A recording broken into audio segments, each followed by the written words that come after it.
സഹസ്രദളപങ്കജേ സകലശീതരശ്മിപ്രഭം വരാഭയകരാംബുജം വിമലഗന്ധപുഷ്പാംബരം പ്രസന്നവദനീക്ഷണം സകലദേവതാരൂപിണം സ്മരേ ശിരസി ഹംസകം തദപിദാനപൂർവം ഗുരും. സർവമംഗളമംഗല്യേ ശിവേ സർവാർത്ഥസാധികേ ശരണ്യേ ത്രയംബികേ ഗൗരീ നാരായണി നമസ്തുതേ. ഭക്തജനങ്ങളെ എല്ലാവർക്കും വിനീത നമസ്കാരം. ഞാൻ ജയചന്ദ്രൻ പോറ്റി, ശ്രീ മൂകാംബിക താന്ത്രിക വിദ്യാ സമാജത്തിൻ്റെ ആചാര്യനും നിരവധി ക്ഷേത്രങ്ങളിലെ തന്ത്രിയും ആണ്.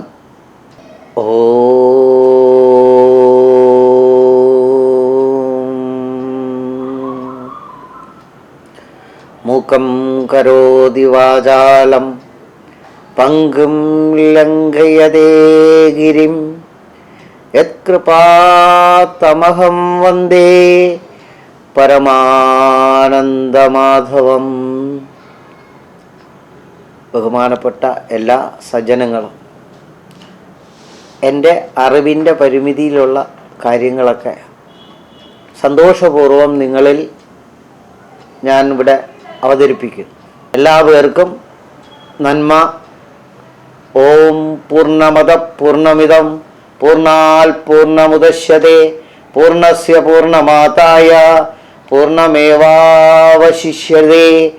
ഓം ശാന്തി ശാന്തി ശാന്തി. നമ്മൾ ഹോമകാര്യങ്ങൾ ചെയ്യുമ്പോൾ ഇന്നിപ്പോൾ ഭൂമിയായിട്ട് ബന്ധമില്ലാതെയാണ് എല്ലായിടത്തും ഹോമം നടക്കുന്നത്.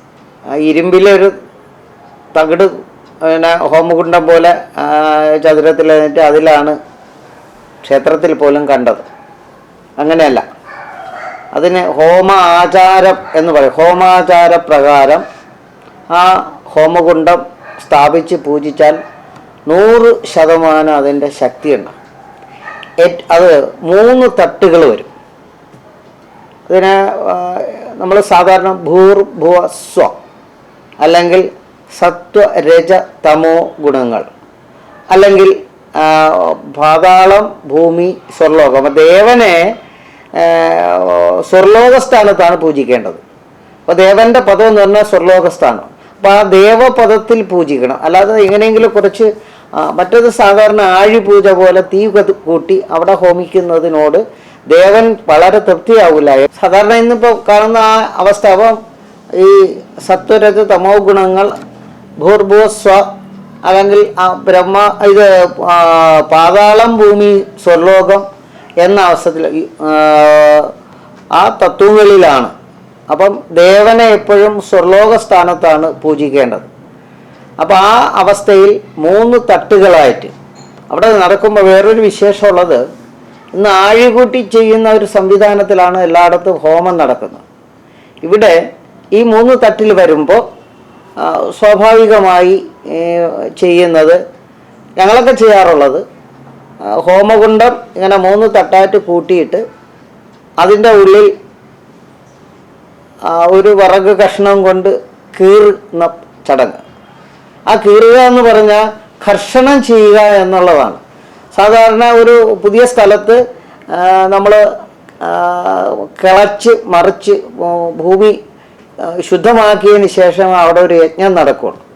അതിൻ്റെ പ്രതീകാത്മകമായിട്ട് ഹോമകുണ്ടത്തിനകം ഒരു വിറക് കഷ്ണം കൊണ്ട് കീറി അതിനെ കഷ്ണങ്ങളായി തിരിച്ച് ഉഴുതുമറിച്ചതിന് ശേഷം ആ ഭൂമിയിലേക്ക് മഹാദേവനെയും മഹാദേവിയും ആവാഹിക്കും.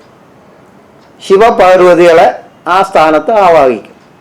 ശിവപാർവതിയുടെ ശക്തി ചൈതന്യത്തിലാണ് അഗ്നിയെ സ്ഥാപിക്കുന്നത്. ആ അഗ്നി അവിടെ ജ്വലിച്ച് ഉയർന്നു വന്ന് അഗ്നിക്ക് ഉപനയനം വരെയുള്ള സംസ്കാരം ചെയ്ത്, ഷോഡശ സംസ്കാരങ്ങൾ ചെയ്ത് അഗ്നിയെ ഉപനയനം വരെ ചെയ്ത് എല്ലാ സംവിധാനങ്ങളും ചെയ്തതിന് ശേഷമാണ് ഏത്, ഉദാഹരണത്തിന് ഗണപതി ആണെങ്കിൽ ഗണപതിയെ അവിടെ ആവാഹിക്കുന്നത്, സുദർശനമൂർത്തിയാണെങ്കിൽ സുദർശനമൂർത്തിയെ ആവാഹിക്കുന്നത്, കാളിയാണെങ്കിൽ കാളി ഹോമമാണെങ്കിൽ കാളി ഹോമത്തിന് വേണ്ടി കാളി ദേവിയെ അതിലേക്ക് ആവാഹിക്കുന്നു. അങ്ങനെ ചെയ്യുമ്പോൾ ഹോമ ആചാരപ്രകാരം ഹോമം ചെയ്താൽ 100% അതിൻ്റെ ഫലം ഉണ്ടാവും. അങ്ങനെയാണ് ഹോമം ചെയ്യേണ്ടത്. ഇന്ന് ദൗർഭാഗ്യവശാൽ ഈ പാത്രം ചുമന്നുകൊണ്ട് കൊണ്ടുപോയി ഹോമം നടത്തുന്ന ഒരു സംസ്കാരം നിലനിൽക്കുന്നുണ്ട്. അത് തെറ്റാണ്. സാധാരണ ദേവത പുരുഷനാണെങ്കിൽ ആ പീഠം സ്ത്രീ ശിലയായിരിക്കും. ദേവത സ്ത്രീയാണെങ്കിൽ ആ പീഠം പുരുഷ ശിലയായിരിക്കും. അവിടെ പ്രകൃതി പുരുഷ സംയോഗം പോലെ തന്നെയാണ് ആ വിഗ്രഹ പ്രതിഷ്ഠ. അപ്പോൾ അവിടെ അതുകൊണ്ടാണ് അവിടെ പീഠപൂജ ചെയ്യുമ്പോൾ ശക്തിയെ ആവാഹിച്ച് പൂജിച്ച് ലഘു നിവേദ്യം കൊടുത്ത് ഇരുത്തുന്നത്. അപ്പോൾ അവിടെ എപ്പോഴും ശക്തി ആ പീഠത്തിലുണ്ടാവും. ദേവനെ സ്ഥിരമായി അവിടെ നിലനിർത്താൻ വേണ്ടിയുള്ള ശക്തി അവിടെ ഉണ്ടാവും. അങ്ങനെ ഇരുന്ന് വിഗ്രഹ പ്രതിഷ്ഠ നടത്തിയിട്ട് നേരത്തെ നമ്മൾ പൂജിച്ചു വച്ച ജീവകലശ കലശങ്ങൾ കംപ്ലീറ്റ് കൊണ്ടുവന്ന് ദേവന് ആടി തൃപ്തിപ്പെടുത്തി ജീവകലശം, അതുപോലെ കുംഭേശ കർക്കരി കലശം കൊണ്ടുവന്ന് ക്ഷേത്രത്തിൻ്റെ പ്രാസാദത്തിനകത്ത് ഒഴിച്ച് പ്രാസാദ ശുദ്ധീകരണം ചെയ്ത് ജീവകലശങ്ങൾ കംപ്ലീറ്റ് ആവാഹിച്ച്, അതിൽ തത്വകലശങ്ങളുണ്ടാവും, ജീവകലശം ഉണ്ടാവും, ഒന്നിലേറെ ജീവകലശം. അപ്പോൾ വിഗ്രഹം പണ്ട് ശാന്തി കഴിച്ചുകൊണ്ടിരുന്ന അമ്പലത്തിൻ്റെ വിഗ്രഹമാണെങ്കിൽ, അല്ലെങ്കിൽ മുമ്പ് പൂജ കഴിയുന്ന അമ്പലമാണെങ്കിൽ, പുനഃപ്രതിഷ്ഠാ സംവിധാനമാണെങ്കിൽ അവിടെ ജീവകലശം തന്നെ 2 വരും.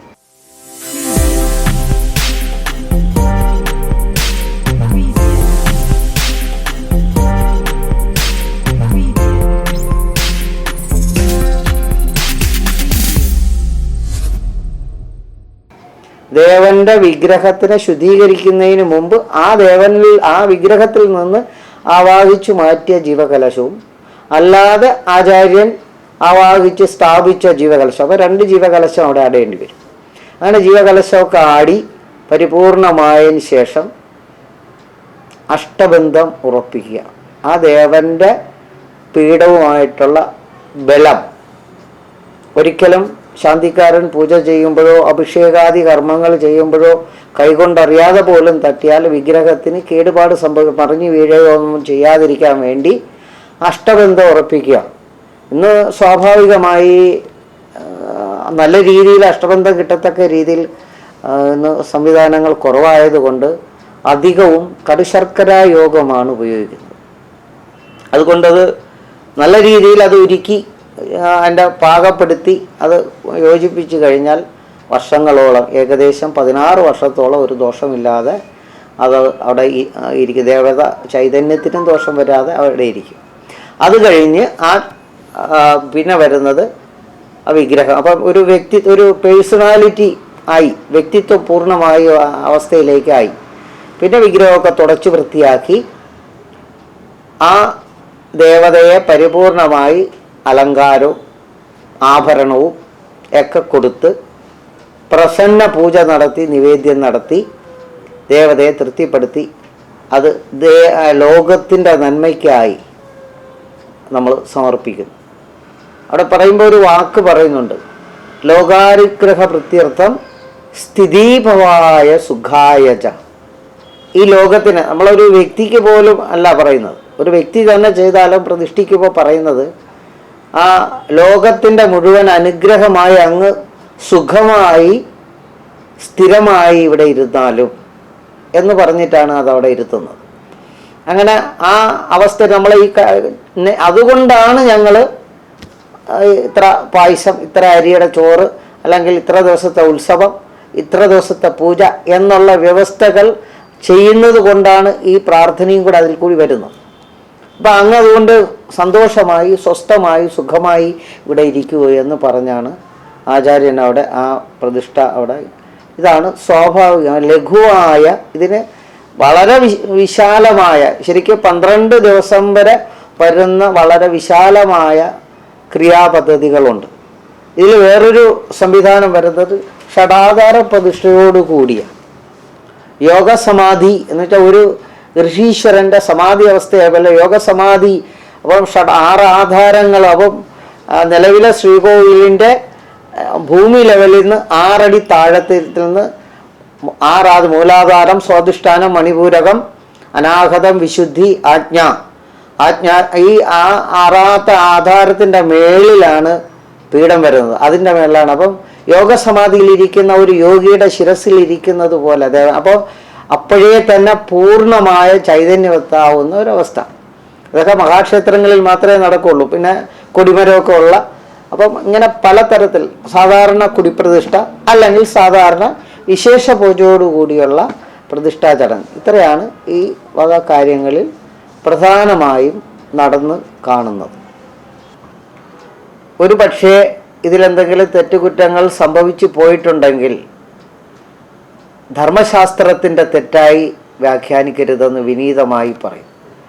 എൻ്റെ അറിവില്ലായ്മ കൊണ്ട് സംഭവിച്ചു പോയതായിരിക്കാം.